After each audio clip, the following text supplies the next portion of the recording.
Dziękuję jeszcze raz za zaproszenie. Merci beaucoup pour l'invitation, encore une fois. Je voudrais dire quelques mots concernant notre studio IEMS dans le contexte de cette rencontre où nous sommes ensemble pour parler de différents types de transformations, si j'ai bien compris. Voilà. Donc cela me permettra de changer les écrans moi-même. Nous sommes un atelier ou un studio qui a été mis en place en 86. Nous sommes des enfants de la transformation de la société polonaise et de l'architecture, parce que on a passé par différentes formes, les grands bâtiments, mais maintenant la majorité du marché est entre les mains des sociétés privées de différentes tailles. Ce n'est plus l'énormité que dans le passé. Cette transformation a changé notre image, nos habitudes, les outils que nous utilisons, qui sont de plus en plus informatisés, l'échelle de nos bureaux a changé, les défis que nous acceptons, et l'environnement, le paysage dans lequel nous fonctionnons n'est plus le même non plus. Ces deux images vous montrent un fragment du centre de Varsovie à l'époque où nous avons commencé notre activité. La deuxième photo, c'est une photo plutôt contemporaine. Donc on est passé d'un paysage créé par un totalitarisme, si vous voulez, de planification centrale qui a qui a généré des vides plus qu'autre chose, à quelque chose de plus luxueux, peut-être même trop, où toutes les nouveautés sont appliquées pêle-mêle, l'une à côté de l'autre. On a accepté presque tout ce que l'Occident nous proposait. 80%, ou presque 90% de ce que nous faisons, ce sont des bâtiments résidentiels de différents types, des bâtiments de services, parfois des bureaux. On en parlera aussi, mais on va se concentrer surtout sur un projet assez particulier. Pour commencer, je vais montrer deux projets récents qui consistaient à remplir des trous dans le paysage urbain, des terrains où rien n'a été fait depuis longtemps pour gérer le paysage urbain. Un premier endroit de ce type, c'est un hall qui s'appelle Koszyki à Varsovie. C'était un marché où on vendait de la nourriture qui a été construite au début du XXe siècle. Et ceci a été complètement démantelé parce que le développeur voulait installer des parkings souterrains. Tout a été démantelé, magasiné quelque part à côté de Varsovie. Avant, ceci avait été endommagé par la guerre, par le feu, par l'urine des chevaux soviétiques qui passaient devant pendant l'occupation. Mais le projet, c'était de réinstaller ce bâtiment en créant un nouveau centre commercial et de services. Il s'agit surtout de restaurants, quelques magasins, un endroit public, quoi. Et nous avons réussi à entourer cette partie commerciale par des bâtiments de bureaux. En bas à droite, on voit un pavillon de ce hall qui n'avait pas été détruit par la guerre. Et tous ceux qui ont étudié l'architecture à Varsovie se souvient de Koszycki parce que c'était à quelques 100 mètres de l'école d'architecture. On y allait souvent prendre une bière. Et ce n'est pas loin du centre commercial de Varsovie où presque rien n'a été sauvé, sauf quelques endroits souterrains qu'on a pu ressusciter. Et donc, ce quartier est vraiment devenu partie du quartier de Wola, un quartier autrefois ouvrier, mais qui est devenu assez central et qui est devenu vraiment caractéristique, reconnu par la population varsovienne. Mais je voudrais vous montrer que les transformations ont des caractéristiques différentes. Et donc, nous changeons de région, nous passons en Silésie, une ville différente, un paysage différent. Ici, nous sommes au centre de Katowice et nous nous trouvons entre un bâtiment parfaitement iconique construit dans l'après-guerre, dans le style moderniste polonais. Il s'agit d'un complexe de conférences et de concerts qui est appelé Spodek. Et de l'autre côté, un quartier ouvrier avec d'anciennes mines. Et cette zone, pendant quelques années à peine, s'est transformée en un centre culturel et artistique de Katowice. Il y a maintenant le musée de la Silésie, la salle de concert de la radio polonaise, et l'on nous a demandé donc l'aménagement de cette zone. Ce centre de conférences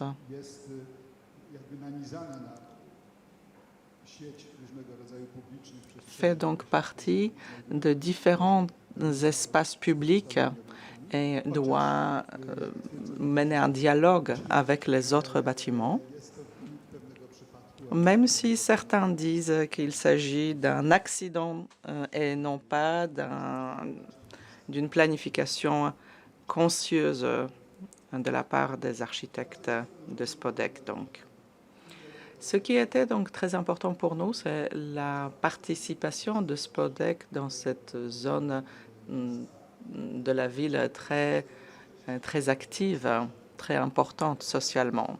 Nous voyons les différents axes de circulation qui ont déterminé donc notre réflexion. Ces axes relient notre bâtiment avec les autres bâtiments, mais ces axes créent aussi le lien entre le parvis de notre bâtiment vers les différents parvis et vers les différentes zones. Nous avons donc ce canyon vert qui est creusé dans la surface du bâtiment et c'est d'ailleurs un élément récurrent dans nos travaux. Ici, vous voyez donc ce canyon et vous voyez les vues sur le Spodek sous différents angles. Et vous voyez comment cet espace public a été utilisé aussi bien pour les photos de mariage que pour les rencontres entre les jeunes. Et voici les inspirations formelles de cet objet. Nous étions inspirés et impressionnés par le passé industriel de la zone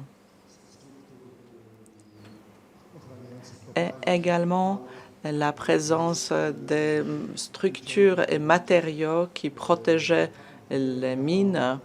Nous avons fait attention à la verdure qui recouvre progressivement les anciennes mines.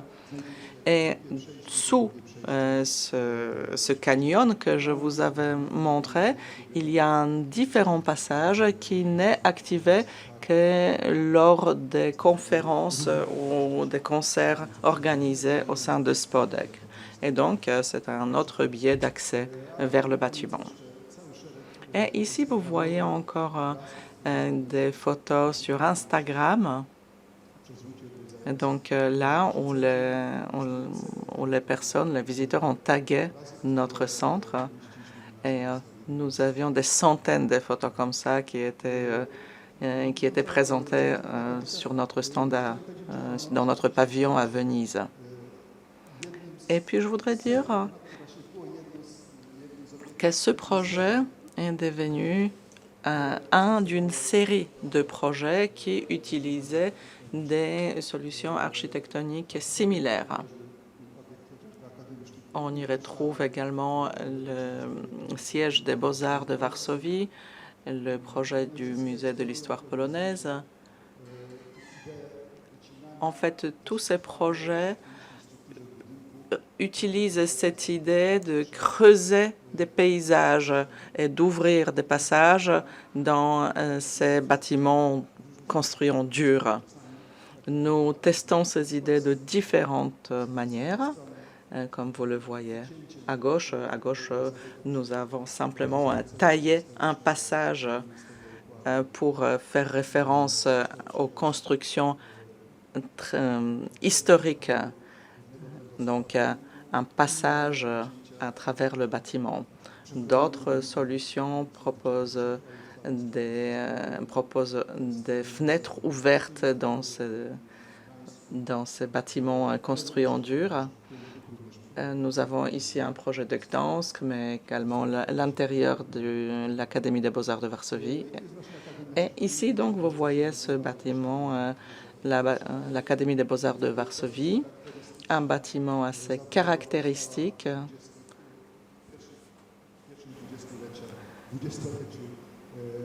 Le bâtiment a été créé dans les 20 premières années du XXIe siècle, comme tout le quartier. Donc, nous avons essayé d'inscrire notre projet dans ce voisinage, dans ces rythmes verticaux que nous voyons sur les façades des bâtiments voisins. Là, nous avons donc le département de la scénographie, de la sculpture. Et cette façade aurait dû être un peu différente. On voulait quelque chose d'un peu plus tridimensionnel pour que ça dialogue plus avec le boulevard et le fleuve. Mais finalement, voilà le projet final. Et le bâtiment reprend l'histoire très intéressante des Beaux-Arts de Varsovie, qui avait été construit à l'origine en 1913 par Alphonse Gravier, architecte d'origine française. Et il lui a créé un rythme assez particulier, une structure assez particulière de rythme répétitif. Donc, c'était un des motifs que nous avons repris. Et l'autre élément, c'était l'activité, l'œuvre de certains enseignants des beaux-arts, surtout des années 60. Oskar Hansen voulait créer dans les beaux-arts son idée d'une école ouverte sur la ville, sur la population et sur les boulevards le long de la Vistule. Hansen, malheureusement, n'a pas réussi à voir aboutir son projet, et malheureusement, nous non plus, même si ce potentiel peut-être reste. Ici, vous voyez le bâtiment précédent et le bâtiment nouveau. Et vous voyez également le pavillon qui aurait dû être construit dans le parc le long de la Vistule et qui, d'une certaine manière, rappelle le centre de conférence de Katowice parce que là également, il y avait donc ce canyon creusé dans la structure du bâtiment. Et ici, voici la partie qui avait été construite. Donc, la cour qui relie l'ancienne partie et la nouvelle partie. Et en été, parfois, il y a des expositions ouvertes au public organisées ici. Et puis finalement, nos tentatives de créer une école ouverte comme Hansen en a rêvé. Donc, en théorie, tous les ateliers peuvent s'ouvrir et donc l'espace peut devenir complètement commun. Cela, en pratique, a lieu assez rarement, parfois uniquement une fois par an lors de l'exposition de fin de l'année. Et puis, encore un projet dont il faut parler lorsqu'on parle de nos projets, même si ce bâtiment a déjà 25 ans. Il s'agit du siège d'Agora. Il s'agit de la maison d'édition qui publiait le premier journal indépendant de la Pologne libre, donc Gazeta Wyborcza. Et pour nous, c'était une expérience très intéressante parce qu'il fallait parler avec des gens très vivants qui réalisaient leurs rêves. Et peut-être que cela est un peu maladroit à dire, mais je pense que la société Agora a évolué. Maintenant, c'est une grande corporation notée en bourse. Elle a complètement changé son image. Avant, c'était vraiment une société qui était gérée par une bande d'allumés quelque part. Et maintenant, il s'agit vraiment d'une corporation. Et notre bâtiment, il voulait exprimer cette différence. Il devait être l'anti-bureau. Mais je trouve qu'il se défend encore très bien. Et voilà donc les inspirations, ce qui nous a guidés à construire ce bâtiment en plusieurs couches, avec des zones extérieures, avec des atriums, avec des jardins extérieurs. Donc, un cube avec un espace contenu à l'intérieur du cube, comme vous le voyez peut-être sur ces images. Voilà à quoi cela ressemble la nuit. Vous voyez que ces limites sont assez clairement déterminées, mais dans ces limites, nous voyons une grande diversité des lieux extérieurs aussi bien qu'intérieurs. Et voici donc les matériaux de ce bâtiment, des matériaux naturels,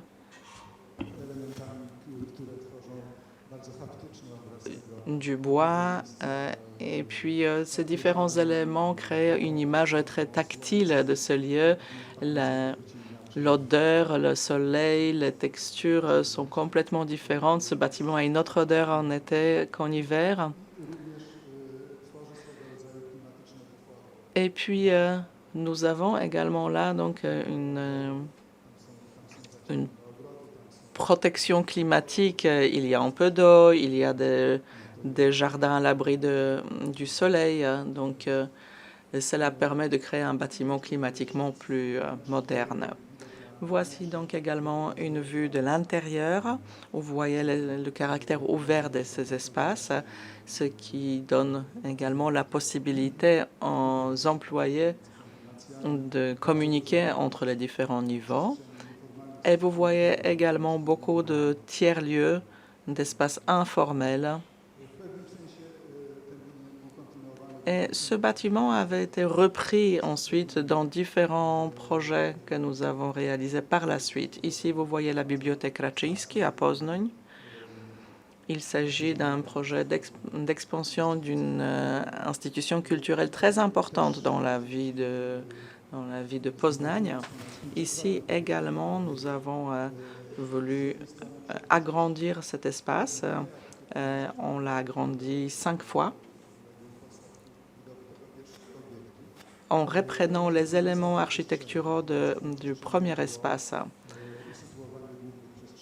en reprenant également cette idée que les espaces publics les plus importants devraient être situés frontalement. Cela a été exactement repris dans le nouveau bâtiment, dans l'extension que vous voyez ici. Vous la voyez du côté de l'ancien bâtiment et du nouveau bâtiment. La salle de lecture, comme dans le bâtiment d'Agora, est un espace tridimensionnel ajouté au corps principal du bâtiment. W dolnym Et en bas à droite, on voit la tour du palais, du château de la ville, qui suit un petit peu le même type de transformation. Je demande maintenant à mon collègue de continuer. Alors, j'espère que j'arriverai dans le temps, mais j'ai encore 2 projets à vous montrer. Un ensemble de bâtiments résidentiels à Poznań, sur un site où il y avait de la production des parfums. Il y a en fait 2 terrains différents, l'un avec une grande densité de bâtiments résidentiels du 19e siècle, et après nous avons une zone où il y a beaucoup plus de verdure, de parcs. Évidemment, ces bâtiments résidentiels des 19e et 20e déterminent évidemment les trajectoires des rues, mais les lignes ne sont pas régulières, les formes sont irrégulières, surtout par rapport au ciel, et ceci est une expression délibérée. Ici, plusieurs croquis qui montrent que ces structures des 19e et du 20e nous ont beaucoup inspirés, mais en même temps, je suis convaincu qu'on peut trouver de l'inspiration dans différentes images que nous recueillons dans nos têtes et qui surgissent quand on est en train de concevoir un bâtiment. Et évidemment, un arbre a besoin d'un certain contexte, mais ce n'est pas un projet de construction d'une forme molle autour d'un arbre. Non, pas du tout. Quand j'ai pris ces photos qui sont à gauche, et j'ai vu ça sur mon ordinateur, j'ai pensé tout de suite à une photo prise par mon père en les années 60, donc avec un bagage émotionnel assez important pour moi. Et je pense que ces bâtiments qui ont leur géométrie d'une part assez dure, mais en même temps ramollie, ont le droit visuellement de passer par les interstices entre ces bâtiments. Mais nous avons notre dignité, mais nous sommes là, nous créons le profil ou la base pour les arbres, et ces arbres ont une très belle exposition par rapport à ces bâtiments qui créent leur toile de fond. Et quand on ouvre les portes et les fenêtres des balcons, on voit, grâce à ces arcs, quelque chose qui inspire à se promener dans les 2 sens et profiter des vues de l'extérieur. Mais à différents moments de l'année ou du jour, ces clôtures des balcons changent de couleur. Un autre projet, un architecte qui veut devenir une star doit évidemment travailler sur des bâtiments emblématiques. Et l'an dernier, nous avons gagné une compétition pour la rénovation de l'ambassade polonaise à Berlin. Cette ambassade se trouve pas loin de la porte de Brandenburg, un peu plus loin que l'ambassade française.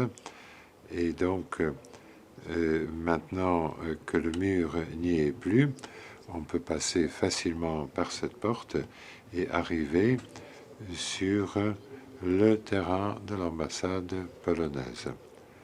Et après la chute du mur, évidemment, Berlin est devenu un énorme site de construction. Plusieurs pays se sont intéressés à réaliser des ambassades emblématiques, quelque chose de spécial.